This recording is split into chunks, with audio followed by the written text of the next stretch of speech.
Good evening. I'm Lauren Elston, and on behalf of the Vanguard chapter of the Society of Fellows, I'd like to welcome you all here tonight. We are so excited for this evening's Vanguard presentation on self-directed biological transformation featuring Deepak Chopra. So I want to give a special thanks to Gina and to Jerry Murdoch, who helped make this evening happen, and to our amazing team at the Institute, Amy Berg, Peter Wanders, and Patrick Kelly for all of their great work and support. Yes.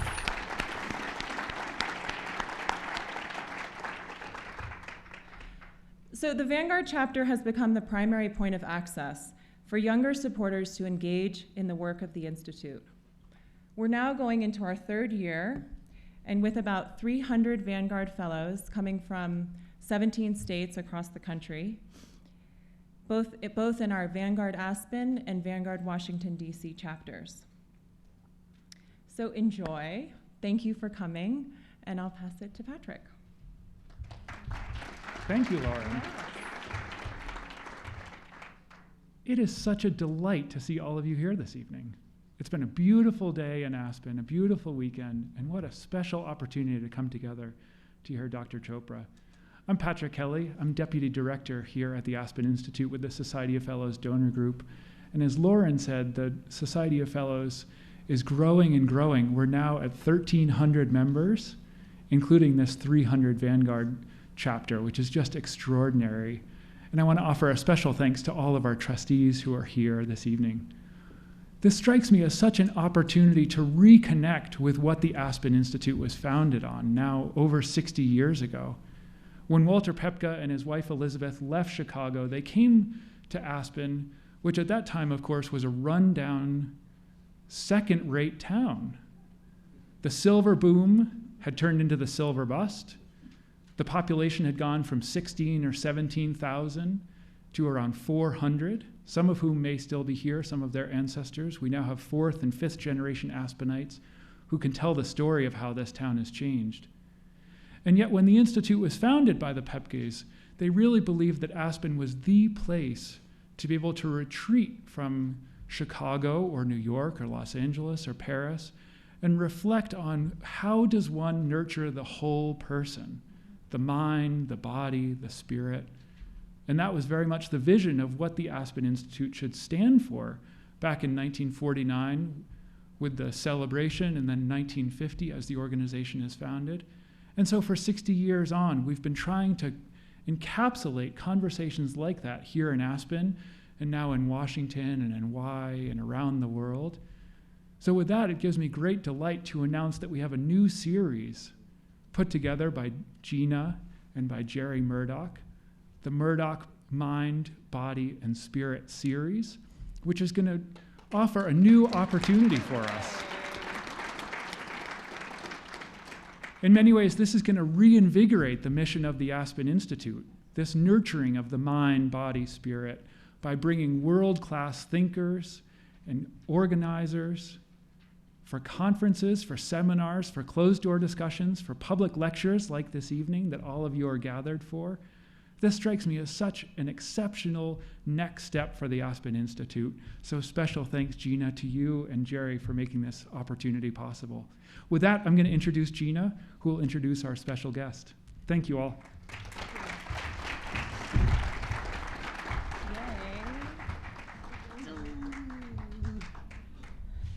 Hey everyone, it's a pleasure to be here. I'm Gina Murdoch, and I have the pleasure to be married to that handsome guy in the front row, Jerry Murdoch.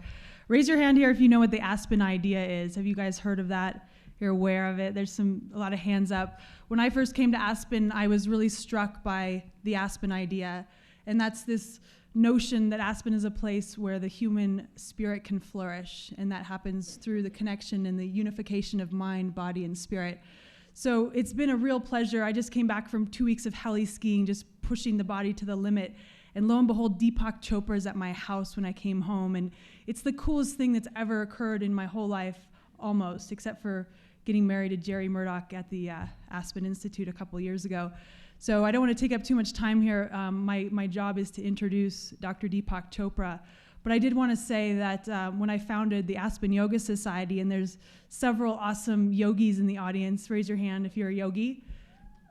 Okay, not as many as I would have expected at Deepak, but I hope you guys all get into yoga, every single one of you, into yoga and meditation and mindfulness activities. Deepak's going to give you some compelling evidence why you want to do that. It's for your health, it's for your life, and challenge you to expand your perception about what is possible. So Deepak Chopra has written over 70 books, translated over 20, 30 languages. He's a brilliant man. I've had the wonderful opportunity to spend some time with him this weekend, and basically my mind is just blown, and I think tonight your mind is also going to be expanded. So before we get started, I wanted to ground us in this present moment. So if you guys will just close your eyes and take a really, really deep breath in through your nose and exhale through your mouth, and just really center yourself here. Feel your feet rooted in this place. We're at the Door Hosier Center, Aspen, Colorado. It's January 19th, 2014. It's like, how did that happen? The time goes by so fast. So just take another deep breath in through your nose.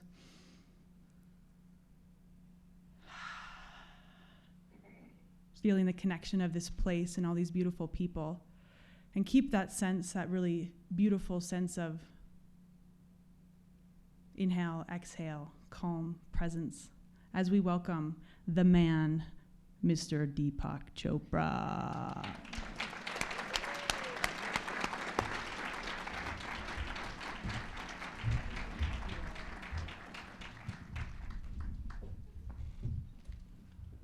Thanks. Thanks, Gina, but one correction. Time doesn't exist. I want to thank Jerry and Gina for hosting me, and especially thank Glenda and Tara Sheehan. And this is our team that's going to work on this project, which I'm going to talk to you about. So I'll come to this in a second, but I, for some unknown reason, just 2 seconds ago decided to start with a story, and I don't know why, but here it is. So about a year and a half ago, I wrote this book called God. That's the title of the book, and the subtitle is A Story of Revelation. And the book is about 10 people. It starts with Job in the Old Testament. And, you know, if you read the Old Testament, Job suffers and he's a good person. And we still ask the question, why do good people suffer? And then the book moves to St. Paul in the New Testament, who had a revelation on the road to Damascus. And then it goes through a series of people, Christian saints, Rumi, and it ends with Einstein and the Indian poet Tagore on the nature of the universe, which is another word for scientists. Don't use the word God, say universe.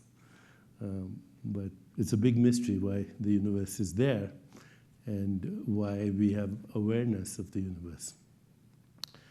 So I was traveling through the country, and part of my book tour was Los Angeles, and I got picked up by my son, and since this is a year and a half ago, by my then 5-year-old grandson, whose name is Krishan, but we call him Krishu. And as we got off the airport in the baggage claim area, he looks up to me, this 5-year-old kid, and he says, Dada, which is the Indian term for grandfather. On the father's side, we have different terms. He says, what is dark energy? I mean, that's how he greeted me. So I said, what do you know about dark energy? And he said, it flows through the night sky. Very poetic. I said, what else do you know about dark energy? He said it's 70% of the universe. How many of you know that? Okay? And this is 70% of the universe. So I'm kind of wondering, you know, I'm Indian, so we think, who's recycling here? Okay? But I keep it to myself, and then we get out of the airport, and we're driving by Santa Monica. I roll the window down, and we're driving by the ocean, and we're looking out, and he looks at me and says, "How did they make the ocean?" I said, who make the ocean? He said, "Oh, they." I said, "No, that's not the right question. I can't answer the question till you tell me what you mean by they." And so he thinks for a bit, and then he reframes the question. He says, "How did the ocean get made?" So I said, well, it got made the same way as the Earth. It's a piece of rock. It fell off a star, and there are lots of those rocks around. We call it the solar system. And do you know how many planets there are in the solar system? He said, "Well, if you count Pluto, there are 9. And if you don't count Pluto, there are 8. So, you know, you can guess what the level of my bewilderment. So I said, "Okay, where did the solar system come from?" He said, "From the galaxy." I said, "Yeah, what's the name of the galaxy?" He says, "The Milky Way." I said, "That's true. Where did the Milky Way galaxy come from?" He said, "From other galaxies, the universe." And I said, "And where did the universe come from?" And he said, "From another dimension." So, you know, by this time, I'm a little bit freaked out, because this is what I've been thinking about for 30 years. And this kid, in 2 minutes, summarizes the whole thing. So by now, I'm convinced that this kid is an incarnation of Galileo or somebody like that, you know? So I said, "How do you know this?" And he says, "It's on my Pokemon." Okay, now, I tell you this story for many reasons. First is, if you're not up to speed with Pokemon, you're not part of the collective conversation. Okay? And secondly, what my little grandson raised are the 2 most open questions in science. The 2 most open questions. Open means no answer, or any answer. The first open question in science is, what's the stuff of the universe? What is it made up of? And the reason it's open is, the shortest answer is we don't know. And the reason we don't know is because precisely what my grandson was saying, 70% is dark energy, which used to be called the cosmological constant by Einstein. This is some energy that's evenly spread out throughout the universe. We don't know what it is, but what it's doing is it's moving galaxies apart from each other, and this is happening faster than the speed of light. So right now, as we speak, the cosmic horizon, which is the furthest the universe is from where we are, is about 48 billion light years away from where we are. 48 billion, even though the universe is 13.8 billion. Okay, so you say, how come? Well, because it's expanding faster than the speed of light. So wherever this cosmic horizon is, galaxies are tumbling across this into the unknowable, not the unknown, the unknowable. Because by the time light gets from there to here, our particular solar system and galaxy will have exhausted its thermonuclear energy and burnt itself up into the heat death of absolute zero. So it's not only unknown, it's unknowable. 70%. 25% of the universe, or 26%, depending on who you talk to, is something called dark matter. So why is it called dark matter? It's called dark matter because it's invisible. Why is it invisible?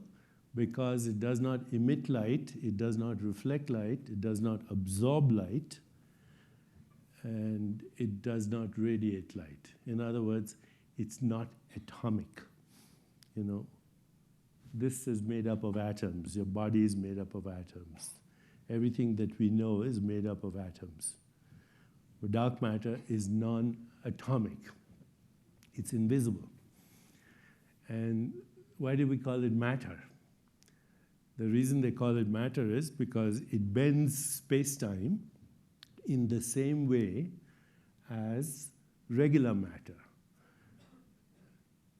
And because it bends space-time in the same way as regular matter, it's responsible for the gravity, the most of the gravity in a galaxy.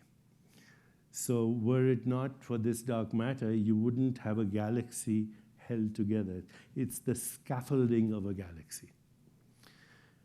And because it's the scaffolding of a galaxy, like Milky Way, Andromeda, Virgo, on, there are hundreds of millions of galaxies with billions of stars and trillions of, now they say, planetary systems. They're saying that there are 300 habitable planets in our own galaxy. And if you want, you can get an app. Every time they discover a new galaxy, it beeps. And they're discovering one every week. Okay? So if it weren't for this dark matter, you wouldn't have a galaxy held together.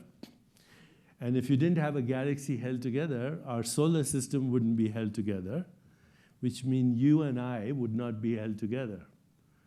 Our bodies are held together by gravity. Okay, so bodies would fall apart. You wouldn't be able, you wouldn't stick to the ground or whatever. So if you don't believe in God, you can at least every day wake up and say, thank you, dark matter, for existing, because if dark matter didn't exist, we would just blow up like this. Okay. Say a prayer to dark matter every morning. Well, we're left with only 5% of matter, which is atomic. And of that, 99.999% is interstellar dust, which is invisible.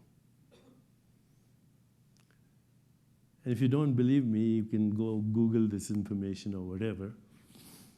The visible universe with hundreds of galaxies, hundreds of millions of galaxies, and each galaxy has at least 100 billion stars, with trillions of planetary systems, is 0.01% of what exists out there. 0.01%. And that includes everything that can be visibly seen. The rest is either unknown or unknowable. Now, it so happens that your body, your physical body, which is mostly carbon, hydrogen, oxygen, and nitrogen, that's 98%. Hydrogen, carbon, hydrogen, oxygen, nitrogen. The hydrogen comes from the Big Bang, 13.8 billion years ago. The rest of it comes from stars and galaxies millions of years ago. So your body, this body that you're sitting there listening to my lecture, and my body is held together by invisible whatever, because we don't know what it is. And then its actual stuff is stardust. And so if we were to actually say, who am I, which was our meditation today, the best answer is that I and you, we are stardust beings that have consciousness. We are stardust, we are luminous stardust beings that have awareness of ourselves, and awareness of each other, and awareness that there's a universe. But it's a mystery, isn't it? Because when you start to look at the body, the physical body, which is this stardust, carbon, hydrogen, oxygen, nitrogen, other things, calcium, phosphorus. Well, these are elements or atoms, but when you say, what are the atoms made up of? What are they made up of? They're made up of particles. What are particles? They're waves. And where are these waves? And if you ask a physicist, when a particle is not being looked at, when you don't look at a particle, it disappears into a wave. And when you say, where is the wave? It's everywhere. There's no location for a wave. And unlike a particle, a wave, particles have units of mass and energy. Waves have no mass, no energy. So where are they? And I spent my time with physicists. Tomorrow there's an article coming out in the Nature of the Universe in the Chronicle. I sent it to you if you want. It'll be on Huffington Day after.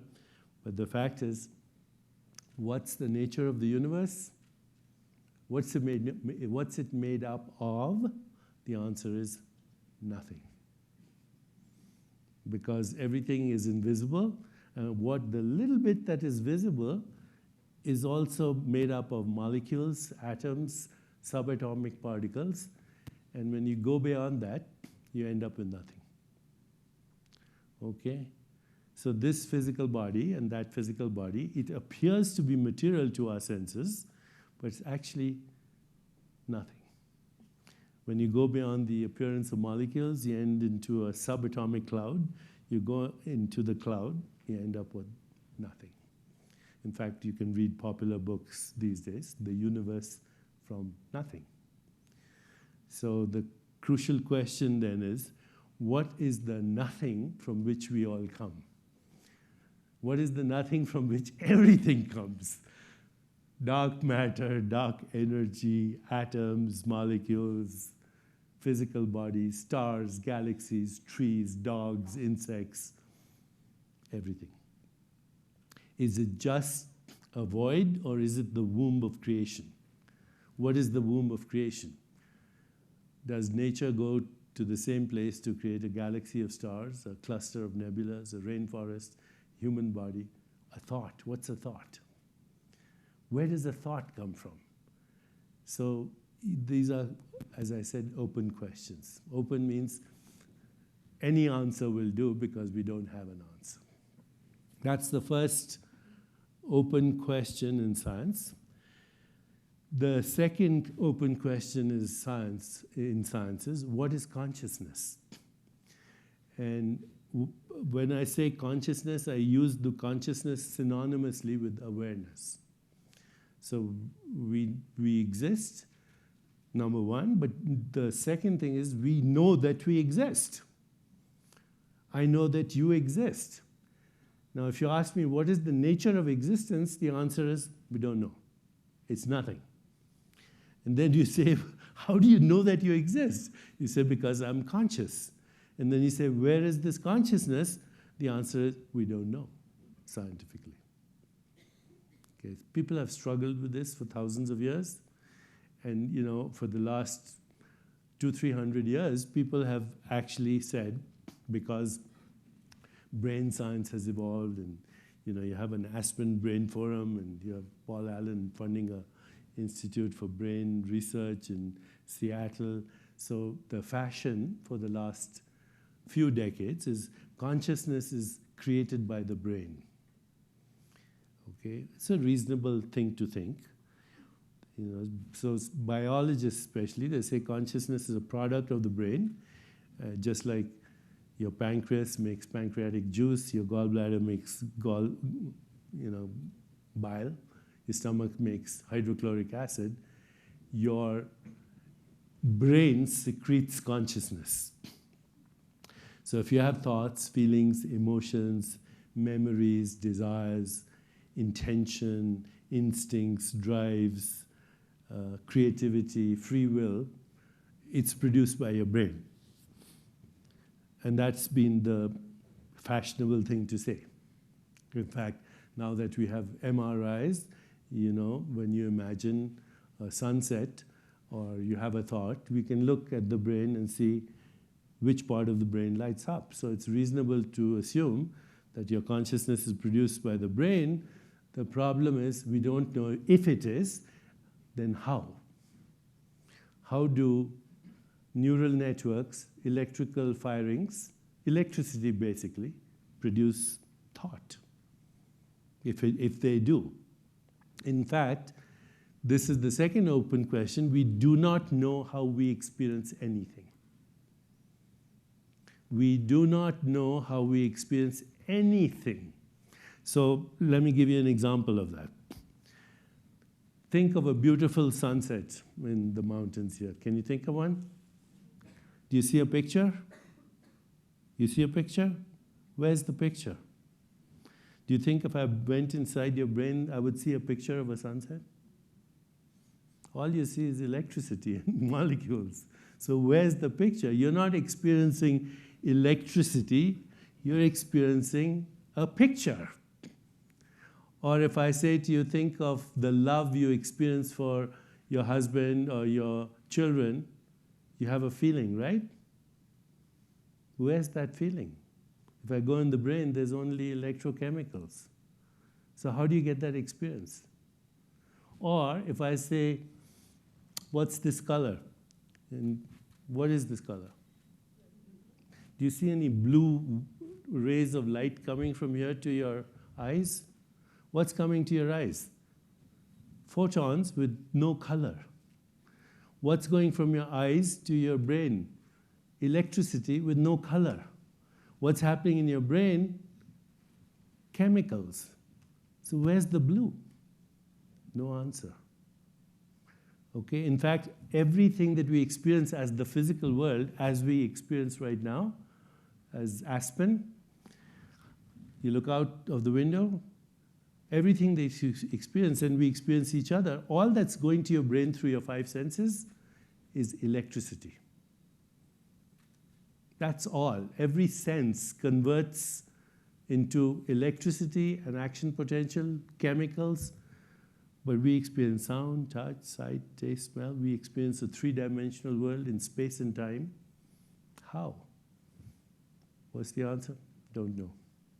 So these are the two most fundamental questions of our existence. What is reality? We don't know. How come we have awareness that there is reality? Don't know. And so I start with this because, you know, this should fill you with what philosophers call epistemological humility. Okay, we haven't the vaguest idea why anything exists at all. Okay, and why are we aware of it? And if you have epistemological humility, it also brings a sense of reverence and compassion and a feeling of gratitude, which great spiritual traditions have said that's what is the most important thing in our life. That's the spiritual experience, is nothing but being totally mystified by our existence. I think if you're not totally mystified by our existence and surprised by it, then we probably don't deserve to exist. And if you're totally surprised by it and you won't take it for granted, then it'll throw you into the present moment. And once you're thrown into the present moment, you'll see that actually it's all one thing. It's all one thing. What we call physical matter, what we call mind, and what we call consciousness is the same thing. It appears differently. The mind is the subjective experience of consciousness, and we experience it as our thoughts, feelings, emotions, memories, desires. the physical body is the objective experience of consciousness. It's the same impulse. Our thoughts are also molecules, and every time you think a thought, you make a molecule. And they are both different aspects of a deeper domain of consciousness, which is the mystery or the source. And so we have to go back to some Eastern spiritual traditions, and Buddhism and the Vedanta. They say there's only one thing, and that one thing is consciousness. And the mind is the subjective experience of consciousness, the physical body is the objective experience of consciousness, and the physical world is the objective experience of consciousness. And I am that. The phrase in Vedanta is Tattvamasi. Tattvamasi means I am that, you are that, all this is that, that's all there is. And it's all one process.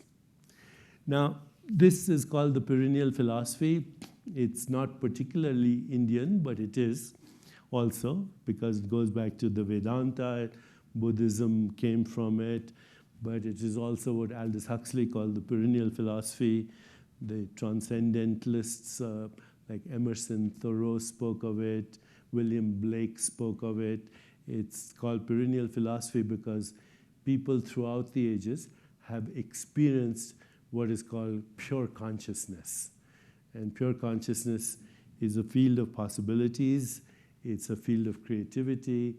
It's a field of inseparability. It's inseparable so that it can be experienced as love. The great Indian poet Tagore said, love is not a mere sentiment or emotion. It's the ultimate truth at the heart of creation. And the ultimate truth of the heart of creation is that we are the same being with different disguises. The same consciousness with that's like it's the same electricity that's in the light there in my watch and in my little gizmos that I'm wearing. And so it's one thing. And if you tap into it, you tap into creativity, you tap into synchronicity, you tap into intention, you tap into possibility. And that's been the pursuit of sages and seers throughout the ages. When people have peak experiences or what we call unity consciousness, and they realize that the ground of your being is the ground of all being.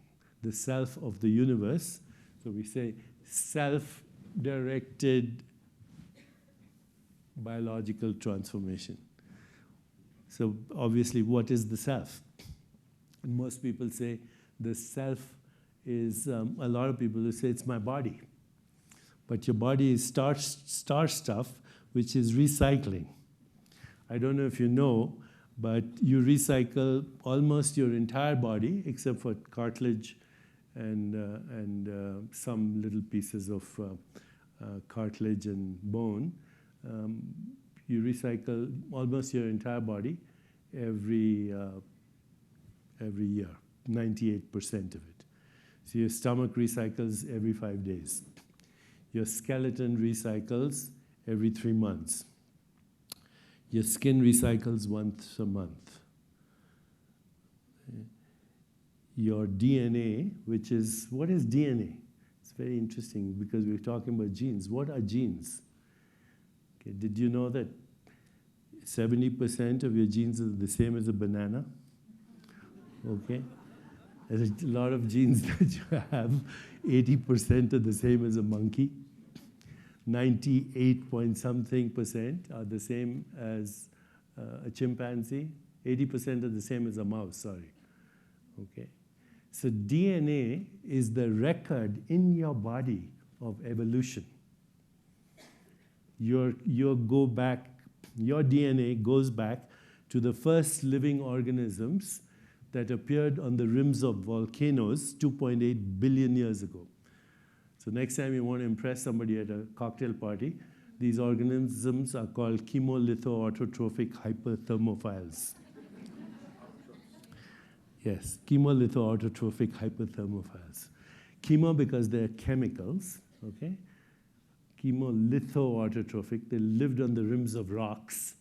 And autotrophic, they started to self-replicate and self-eat. And hyperthermophiles because the temperature in the volcanoes. Those are your ancestors. And then they evolved into insects and bacteria, and you still carry about, of the 600 trillion cells in your body, most of them are bacterial cells. You're a walking microbial factory with a few human genomes attached to it. Very few. Most of it is. So here we are carrying the history of evolution. Here we are carrying the history of the universe from the moment of the Big Bang. And this is all recycling. Every breath that you take in 10 to the power of 22 atoms from the physical universe. 10 to the power of 22 atoms means 10 followed by 22 zeros. Every breath that you breathe out 10 to the power of 22 atoms.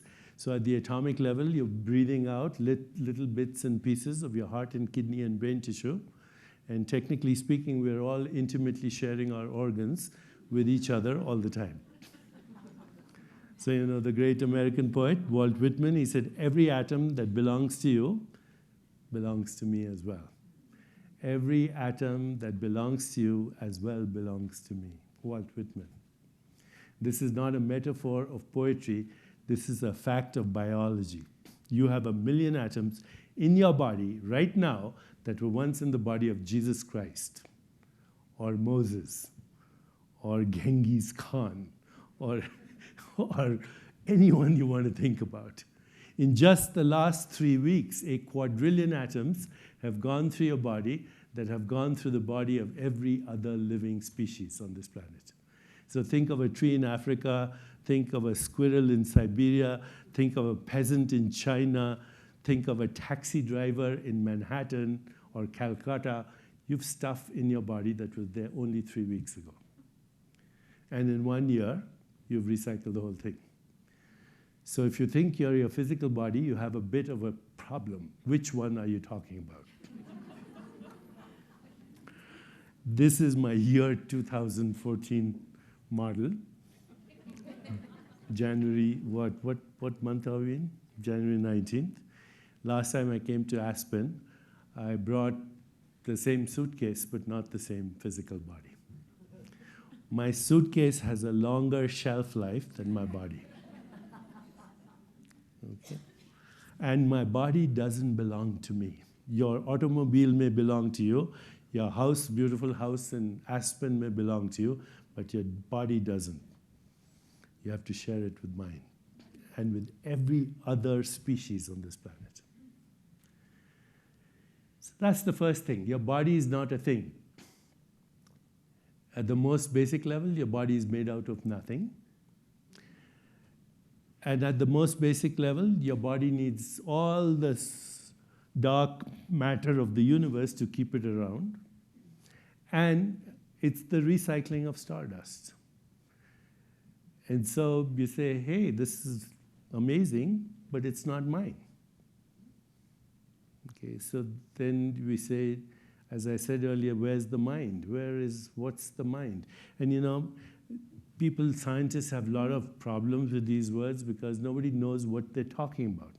So for the last 25 years, I know what the Vedanta would say, what Buddha would say about the mind, but you talk to scientists in the West and they can't define mind. So finally I found one person who could define it, and I tested his definition with everyone that I could. And his name is Dan Siegel. He's probably been here. Do you know Dan Siegel? So Dan Siegel is a neuropsychiatrist from UCLA. And actually, he's one of the great people who's mapped the brain in different, tells you what is happening in the brain. You have to realize that correlation is not causation, right? So your brain and your mind, there's some correlation.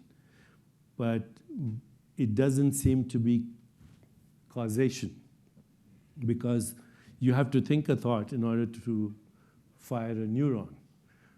Where's the thought before? If I said, imagine a sunset, where was that before you did the imagination? And when you did the imagination, you had the thought, the image, and the neural firing at the same time. That's a correlation. Just like when you wake up every morning, the sun rises. That doesn't mean your waking up caused the sun to rise. Okay, you don't think that your waking up causes the sun to rise. If you did, then you'd be sent to see a psychiatrist. That's a correlation. Same thing, our mind and our brain are correlated activities. Okay? So Dan Siegel defines the mind as follows. It's a brilliant definition, tried it everywhere, nobody has objected. At Harvard Medical School, Grand Rounds, UCLA, nobody objects. This is how Dan Siegel defines mind. He says the mind is an embodied and relational process, embodied in the body, and relational process in relationship to other minds that regulates the flow of energy and information in the whole ecosystem. So right now I'm speaking to you. Basically, I'm sharing my thoughts with you. But as I'm sharing my thoughts with you, and as you're listening to me, very mysteriously, those thoughts are being converted into electrical impulses, which are going to your brain, where molecules are firing, and very mysteriously, you understand what I'm saying. So that mind then is embodied in my brain, embodied in your brain, and it's relational because we are exchanging ideas. But it's embodied not only in the brain, it's embodied in the rest of the body. Why? Because these neurotransmitters in the brain, they have receptors to in every cell in your body, your immune system, your stomach cells, your heart cells. So today, if you say, I have a gut feeling about such and such, you're not speaking metaphorically. Your gut makes the same molecules that your brain makes when it has the same idea. In fact, you should trust your gut feelings because unlike brain cells, gut feelings haven't yet learned how to doubt the thinking. Okay, so gut feeling, heart feeling, these are literal things. Your mind is embodied not only in the brain, but in every cell in the body. Okay, and it's regulating the flow of energy and information in your body. Why? How? Through meaning. It's very mysterious how this happens. We don't know how this happens.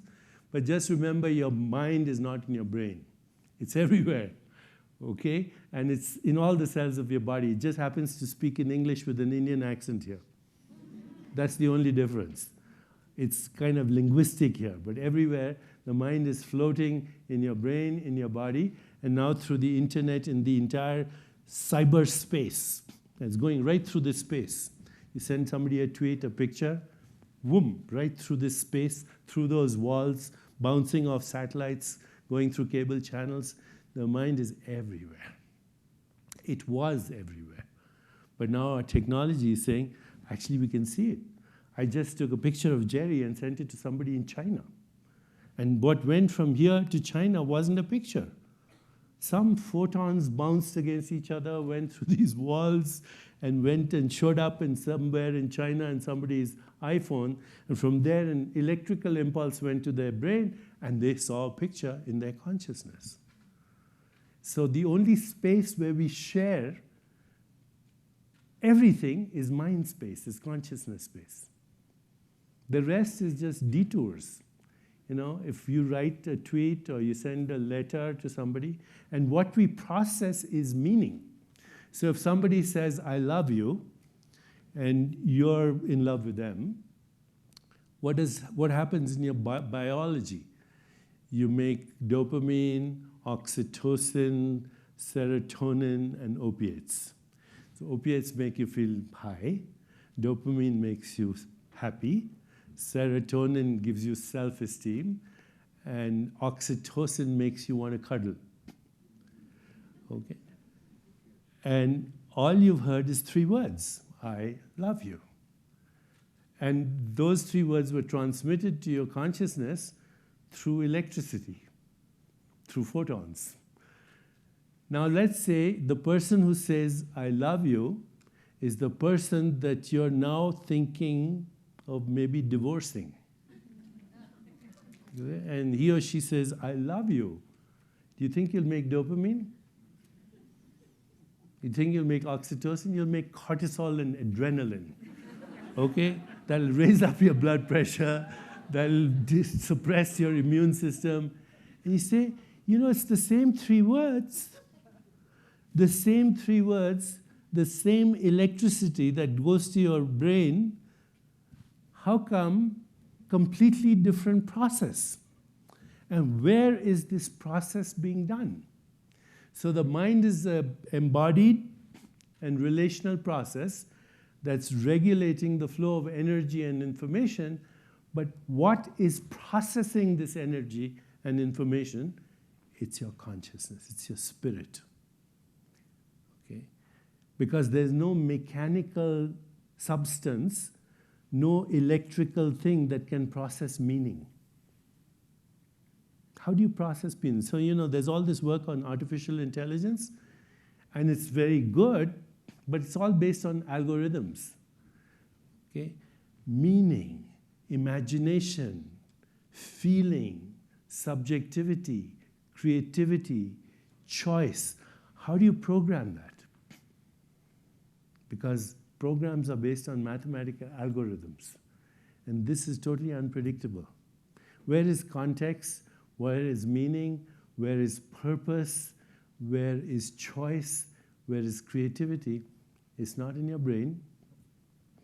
It's not even in your mind. It's in your spirit.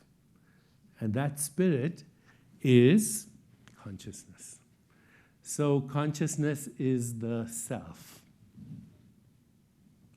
And in the self, we experience mind, we process mind. In the self, we process the molecules of our body.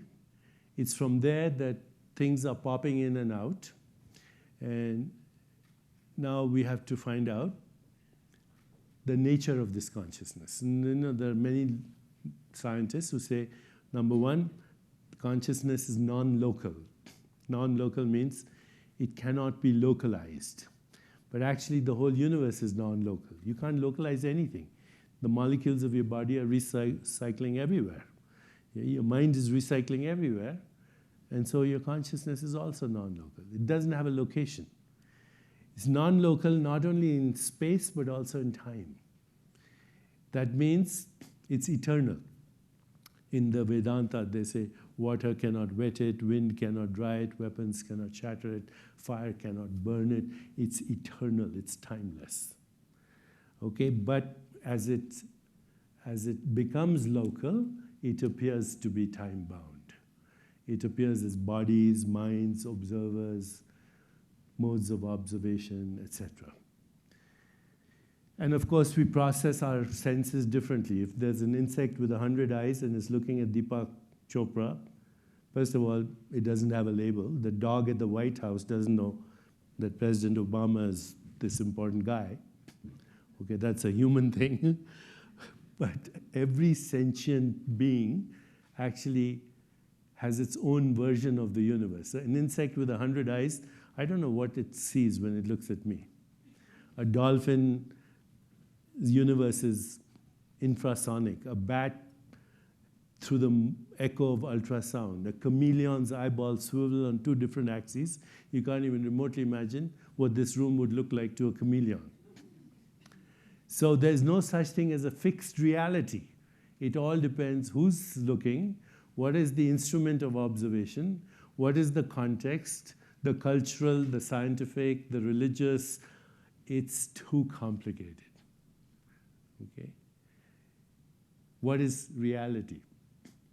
It's consciousness. And consciousness is a field of possibilities. So, I've been writing books, and by the way, it's not 70, it's 75. I'm not counting. Not counting. But, I've been doing this for a long time, but about 2.5 years ago, I was at TED Med, and I had just come from a monastery where I'd lived for a month, begging on the streets and living a Spartan life, and I had something to share, so I got to share with TED Med, which is the medical people at TED. And then Rudy Tanzi, who's the head of neuroscience at Harvard, he's the head of neuroscience, but also genetics. He has a genetics lab, and he is the world expert on Alzheimer's. He had given a talk also, and we were both in the men's room in the urinal. And I turned to him, I said, I really enjoyed your talk. Do you think our brain is a verb or a noun? And I swear to God, he stopped doing what he was doing. And he said, let's go outside and talk. Okay, so I found in Rudy a soul brother, because Rudy understands that the self of the individual is the self of the universe. He also understands that your neurons are constantly being triggered by every experience. How could they not be? If you're listening to me, watching a movie, you have to use your brain to do it, so your neurons are being triggered. Your neural networks are firing with every experience, and therefore the genes are also active. So your body is not a noun, it's a verb, it's a process. Just like the universe is not a noun, it's a verb, it's a process. And it's an endless process, and the process is experience. So Rudy and I got together, we wrote this book, Super Brain, which did well. It was a PBS show. We're doing Super Genes now. But the bottom line is, you are not your body, you're not your mind, you're not your genes, you're not your brain. You are the self. And at the core of your being, that self is also the self of the whole universe. So I'd like you to try something very simple right now. As you're listening to me, just turn your attention to who's listening.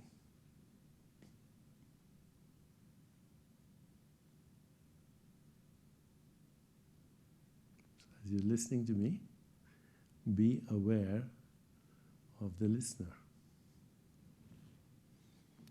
And that presence that you feel, that's consciousness.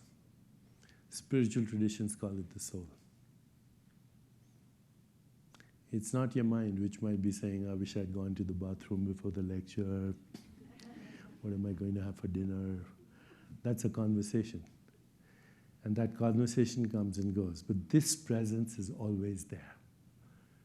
So when you were a teenager, there was a different body, different mind, different emotions, and this presence. When you're a baby, different mind, different body, different emotions. There was this. This is the non-changing factor in the midst of everything else that's changing. And so spiritual tradition said, hold on to this because it's the only part of you that's real. Everything else is a projection. Okay, so that was the self. And we said, we want to create a new paradigm. If we really all got this, if we all experience peace, harmony, laughter, love, if we all felt compassion, joy, equanimity, which are what are called divine emotions, this would be a different world. But then, you talk to a scientist, this is, what's the science? Okay? So that's when we came up with the idea. And the idea was that we can take a few people, and we already did it already, the first study is done. We took people who come to a retreat at our center, where they go through meditation. And what the first study was, in 4 days, people participating in the retreat, mostly meditation, their telomeres, which is the enzyme that controls telomeres, which is your biological clock at the end of your chromosomes, went up by 40%. They had never seen that. The study was done under Elizabeth Blackburn, who got the Nobel Prize in 2009 for the discovery of telomeres. So she's a Nobel laureate, UCSF. And if telomerase goes up, it means genes are being activated.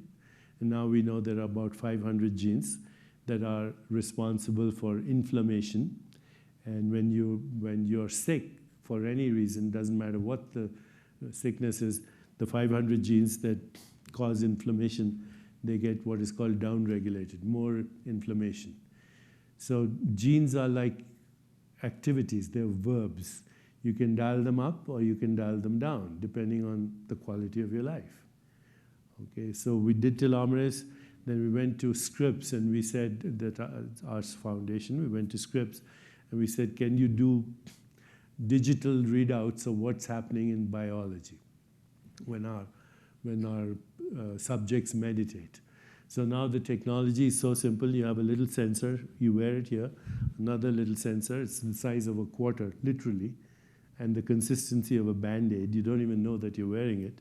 And your iPhone picks up wirelessly heart rate variability, blood pressure, brain waves, galvanic skin response, autonomic activity, and soon with the wristwatch like this, which has many sensors, it can look at hormone levels in your sweat. So these are all sensors. Okay, so they pick up all this information. You can get biological information digitally in an instant. So what they showed was, and these studies are coming out soon, that your entire cellular biology changes with the flicker of a thought. Okay, so if you're feeling anger, hostility, guilt, shame, mistrust, depressed, your cellular biology will show it instantly. On the other hand, if you're in a place of equanimity, peace, laughter, love, joy, compassion,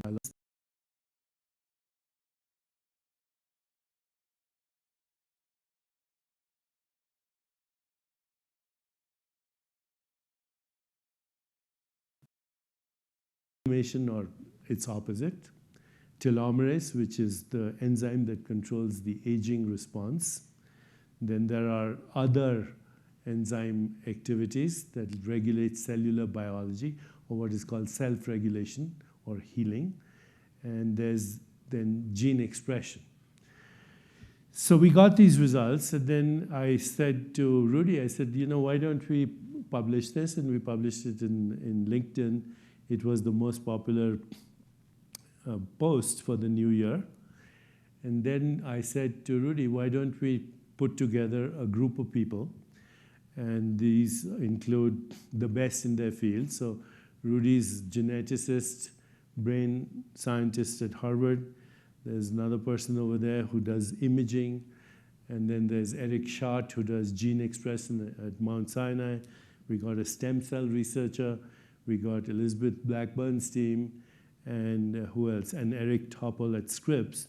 And we put together what is called a science consortium to see if we could, through very simple strategies, hope to create the next iteration of the human species.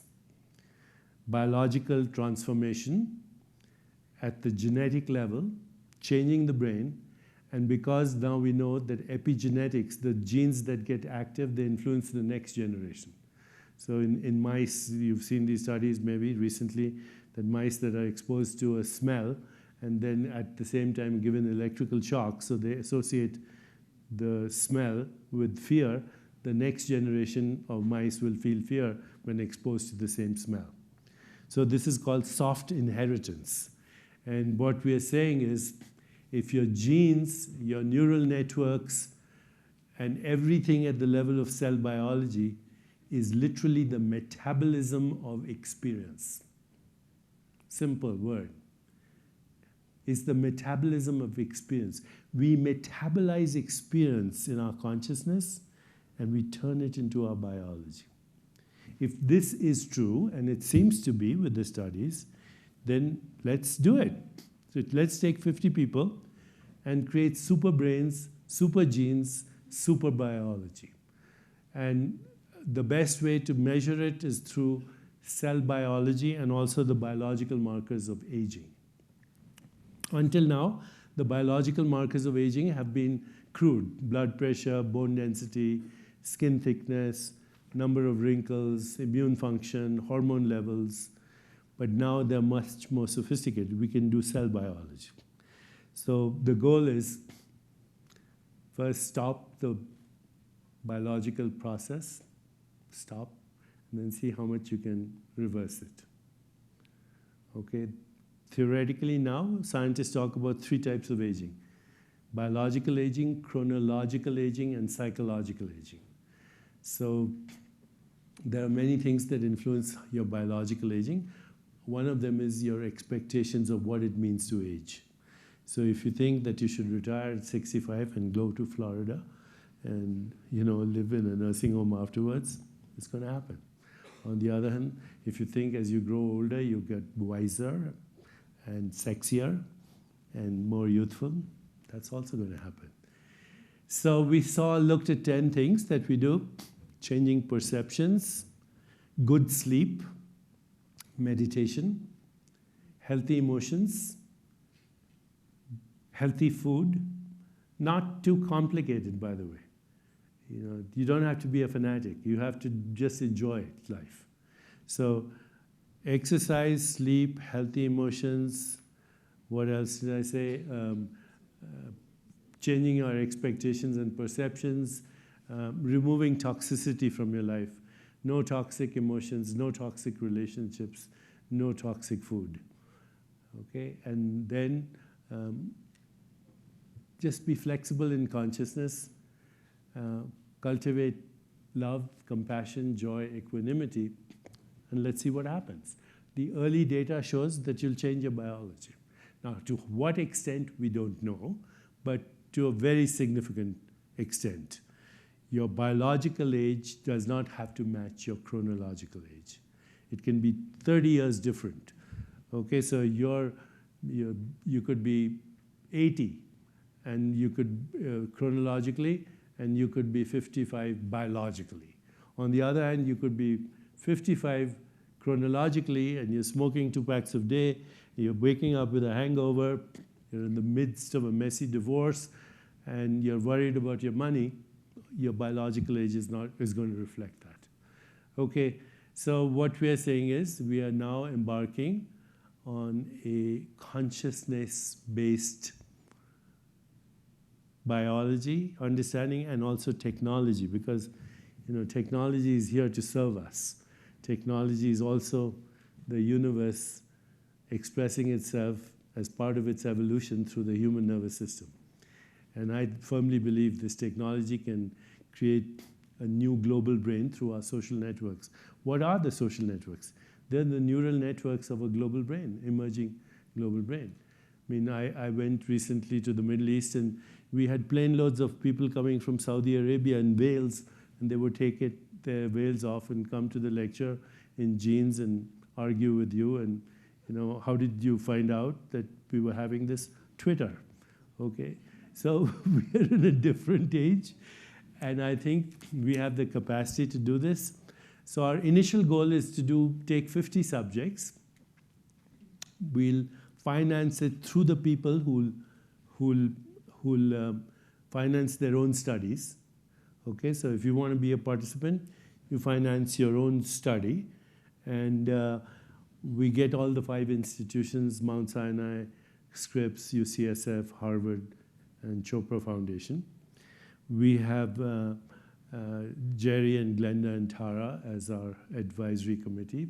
This is our connection with Aspen. So it's an Aspen partnership with everyone. We do this study with 50 people. We publish it, document it: self-directed biological transformation, cellular biology, genetic activation, gene expression, brain. We're calling it the consciosome instead of the connectome, because connectome means that the neurons connect with each other, but now calling it the consciosome because they consciously connect with each other. That's our initial study. Then we'll get gyms involved. I think Gina said that she's going to get all the yoga network involved. And there are 2 ways to do it. So first we said do the research study with a good protocol, be very strict about it, finance it, and get it published, because we already have the data. But then the second step is And this happened today. We said, why not do something called the Aspen experiment? And the Aspen experiment is, let's call Aspen the city for well-being, okay? And let's make it a model.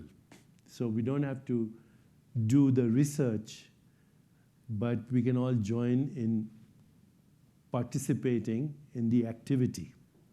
And then we can create social networks and websites where we engage with each other to reinforce each other. And the study group is showing us what the results are, but we can assume that if we're doing that, we're also participating in the study. And then we have this great model to share with the rest of the world. The Aspen experiment, Aspen City of Well-Being, Body, Mind, and Spirit. And here's the research, and we go from here.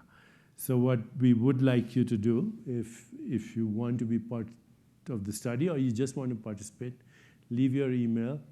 And our advisory team is Gina, Glenda, and Tara, who live here. And we have Jerry's support, and we'll make this happen. And this will be a new era in mind, body, spirit healing. And it doesn't mean we'll solve the mystery of why we exist. It's probably unsolvable, but we can enjoy a better life. Thank you.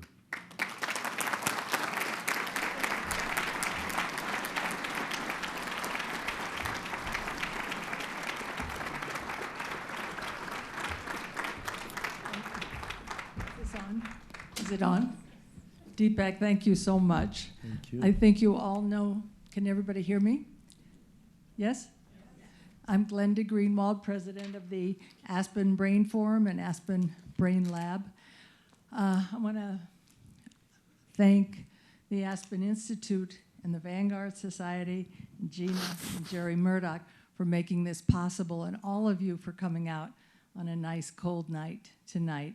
I think you can understand why Gina said our minds were blown, having had Tara, Shin, and Jerry Murdoch and I on the weekend with Gina and this beautiful gentleman here. And you all got a complete course in what he and Rudy have been thinking about for 30 years, and we're all just beginning to think about. So I'm here to field some questions for Deepak. And I want to tell you that there are some books called The Super Brain outside if you're interested. And anybody interested in participating in a self-directed biological transformation initiative can please sign up or just leave your email. So any questions? I have a few questions. I want to say one Yes, more sir. thing. Rudy and I, thanks to you, will be here in July to Yes. do what do you call it? It's our Aspen Brain Lab and Aspen Brain Forum, and Rudy and Deepak will be our He's the key. real scientist, okay? I'm just, Yeah, Right. you're just the. I shoot the breeze. They'll be our keynote speakers. To wait for the microphone, yes. So if we're ready, any questions from the audience? This is Deepak's favorite time. And if you'll just raise your hand, we'll bring a mic to you. Any questions? I see one here, and if you would just wait for the microphone, please. Hi. Thank you so much, Deepak. Would you comment about the data about heart transplants where there's memory? Okay, I mean, this happened almost 30 years when heart transplants first started. What happened is there was a report of a person who suddenly started having a craving for chicken McNuggets and French fries. He used to be a vegetarian before that. And they found out that the heart that he had was from a person who had that addiction. So the heart memory was in this person. Then there are lots of anecdotal reports that when the person gets somebody's heart transplant, they will mysteriously and synchronistically fall in love with the spouse, even though it's anonymous. They don't know where the heart transplant came from. Okay, in fact, somebody's making a movie on that right now, because it's an interesting movie. The fact is, the heart, of course, is the most, the heart and brain are the two biggest organs for both memory and for emotions. You know, you say my heart is full of love, filled with compassion, and bursting with joy. The heart actually has a different chemistry in each of these states. But the deeper question is, where's the memory? And it seems that the memory can be downloaded by any organ, but the memory is actually not in the body. Okay? So when you die, where do the memories go? They go back to the field. And what is that field? It's the field of consciousness. In the Eastern wisdom traditions, they call it the Akashic field, okay? The zero-point energy field. Now, a lot of people in the West, they say the quantum vacuum, or the grid, or the matrix. These are popular words because people are beginning to understand that we actually have personal memories, we have collective memories, we have universal memories, and our genes actually carry the memories of evolution too. So where is memory? It's everywhere. Just like the molecules of our body are everywhere, the mind is everywhere, so is memory everywhere. But that's interesting that the heart, you know, the heart is a very interesting organ. You take it out, you put it in the right culture medium, it'll beat forever if you give it the right nutrients, because it has something called, it produces its own pacemaker, automaticity. It's a very intelligent organ. In fact, your heart is the seat of your emotions, and when you're stressed, the first thing that is picked up is heart rate variability, which is what these gizmos are doing right now. Okay. Thank you. Amory, and is there a microphone here, please, in there, second row?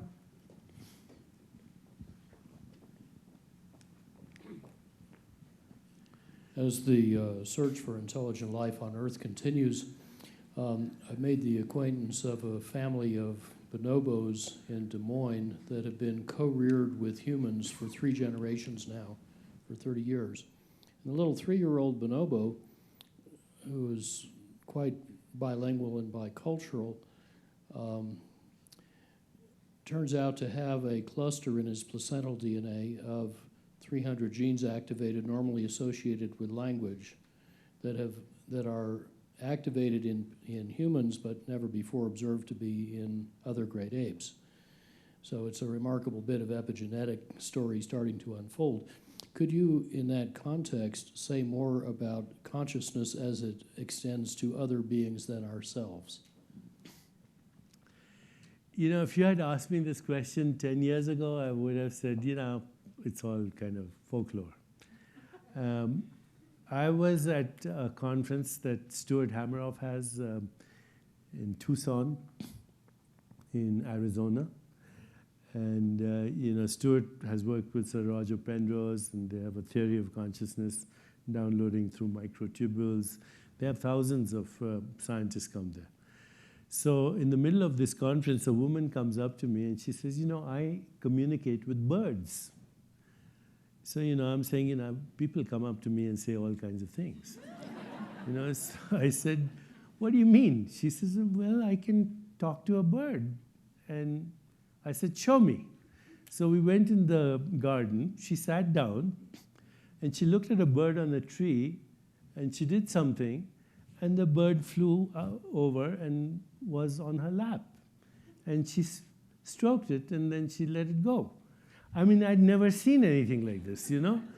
So then what happened is I started reading Rupert Sheldrake's stuff, and Rupert's a good friend, who talks about dog communication, non-local, without the language.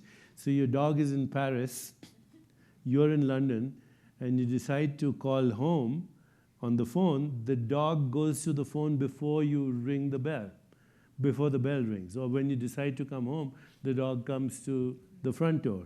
And he's published this, and England's a country of dog lovers, so he gets his funding very easily. But then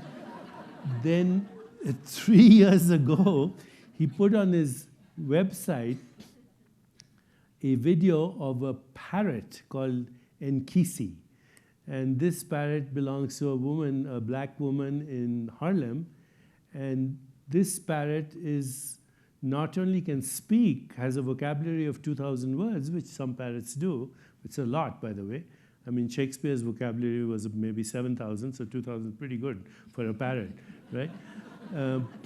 So the parrot is upstairs and this is a video on, you can see the video. Parrot is upstairs. The woman is in the ground floor, and they do this experiment. So she's got a house of cards, and she's got other items.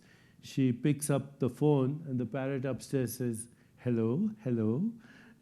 She picks up a banana, and the parrot upstairs says, banana, banana. And they put this on the website, and Kisi became the most popular African parrot in the world. And then because he put it in his website, he got 3,000 emails from other people who owned these parrots. They said, we have psychic parrots. Okay, so what is this psychic phenomenon? This is non-local correlation. Okay, you're both entering the field, and there has to be an emotional bond. So you say, oh, this woman had an emotional connection with her parrot. People have emotional connections with dogs. So I started thinking about this, and then I mentioned it to Rudy. And Rudy said, every time you eat a banana, you're communicating with the banana, aren't you? Because genes are sharing genes. So we share consciousness with everything in the universe. Now, it depends how deep you want to go. But this part about the language is the most fascinating part, because not only can apes learn language, but birds can learn language. And they can communicate with you. So it's an exciting frontier, but what it does show is that we share a consciousness field. Thank you.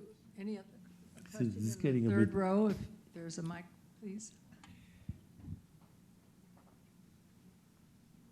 By the way, if you want to get NIH funding for this project, don't show this part of the video.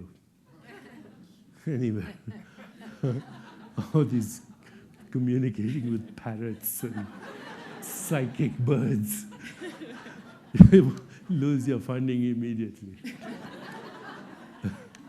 Thank you so much for that lecture. That was Thank you. mind-blowing and heartwarming and wonderful. As you were speaking about us breathing in and out and sharing bodies, I loved what that sort of brought to me. And I'm a musician in town, and it made me think maybe when I play music, I'm doing the same thing with sound, that it's here, and I'm just reshaping that vibration and bringing it back out into the world in a different way, which was a neat way to feel. I've never thought of it that way before. But I'm wondering if you have a particular perspective on music, or I if do. you're incorporating music into your study at Very all. much so. Here's the way to understand music is to look at the whole universe as a symphony. Okay? That's why we call it universe. Okay, it's one song. And your biological rhythms are part of that symphony. So we have something called circadian rhythms. And circadian rhythms is the rhythm that's disrupted when you have jet lag. So as the Earth spins on its own axis, your body goes through this 24-hour rhythm. As the Earth moves around the sun, you have seasonal rhythms. As the Earth, sun, and moon move in relationship to each other, you have lunar rhythms. The gravitational effects of the dark matter have tidal rhythms and gravitational. So we have lots of rhythms, and they're part of the cosmic orchestra. And our body is dancing to it, even though we can't name the tune, in a sense. Our body's rhythms are dancing. So a lot of people say that disease starts with a disruption of rhythms in the body, the disruption in the music. And we now know that if you play Vivaldi, for example, or Beethoven's Fifth, or Tchaikovsky, or the Indian ragas, which are particularly tuned into these rhythms, you'll see different effects in cell biology and in microtubules, which are like little quantum computers in your cells and your neurons. So this is a new frontier. Maybe, I don't know if you're familiar with, there's a journal called Music Therapy, Journal of Music Therapy. And in ancient wisdom traditions, he had no idea of epigenetics. They said the Buddha's mother was already playing music and singing songs to bring out an enlightened baby. Okay, and all the mythologies are filled with how the mother's state of consciousness and the music she heard and the music she played, even lullabies, to her baby in the womb would influence the personality. So we have a program actually at the center. It's called Magical Beginnings, Enchanted Lives. It's all based on music. And I think now we need a technology where you can wear a belt when you're pregnant and the baby's listening to Vivaldi. Thank you. And it'll influence the brain, obviously. One last question, perhaps there. Is there a mic right there? Thank you. Somebody has a question One there. more, Ben. Thank you very much. This has been fantastic. I'm very honored to be here. My question is a bit philosophical, something I've wondered for a long time now, and I've started following you, and this is fantastic to get to ask you this question. So let's suppose that you meet someone and you fall in love and they turn out to be the love of your life. Would you view that event as something that you manifested from within, or is it something that God had planned for you from without? Or is it a combination of the both? It's a combination of everything, because in the deeper, who's God? We are all God in drag. Right. You know? Because it's the same consciousness with different masks. So, when they say Krishnamurti, we were talking about, somebody accused him of being an atheist. And he said, I used to be an atheist till I found out I was God. So God is that deeper intelligence. When you fall in love, falling in love is an act of the soul. Look at when people are in love. So they say when people are angry, they shout. Okay? When they start to fall in love, they whisper meaningless nothings. Okay? And when they are being in love, they're silent.